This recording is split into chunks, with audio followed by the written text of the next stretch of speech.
महाभारत युद्ध समाप्त होने के बाद पांडवों ने अश्वमेध यज्ञ किया। घोड़े का रक्षक अर्जुन को बनाया गया। यज्ञ का घोड़ा जहां भी जाता, अर्जुन उसके पीछे जाते।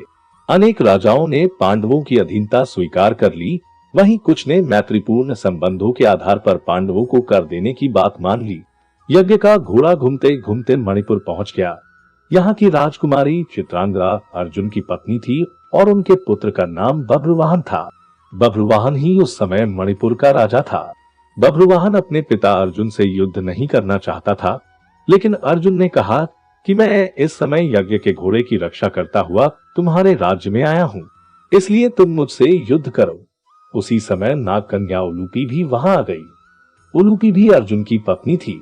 उलूपी ने भी बभ्रुवाहन को अर्जुन के साथ युद्ध करने के लिए उकसाया।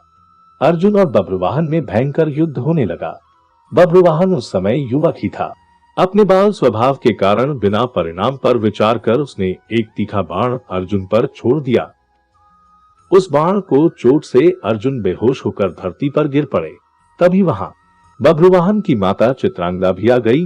चित्रांगदा ने देखा कि अर्जुन के शरीर में जीवित होने के कोई लक्षण नहीं दिख रहे थे। अपने पति को मृत अवस्था में देखकर वह फूट फूट कर रोने लगी। अर्जुन की मृत्यु से दुखी होकर चित्रांगदा और बभ्रुवाहन दोनों ही आमरण उपवास पर बैठ गए। तब नागकन्या उलूपी ने संजीवन मणि बभ्रुवाहन को देकर कहा कि यह मणि अपने पिता अर्जुन की छाती पर रख दो। बभ्रुवाहन ने ऐसा ही किया।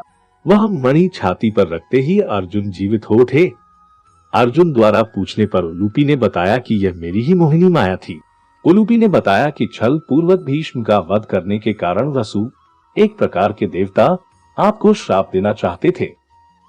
मैंने यह बात अपने पिता को बताई। उन्होंने वसुओं के पास जाकर ऐसा न करने की प्रार्थना की। तब वसुओं ने कहा कि मणिपुर का राजा बभ्रुवाहन अर्जुन का पुत्र है। यदि वह अपने पिता का वध कर दे तो अर्जुन को अपने पाप से छुटकारा मिल जाएगा।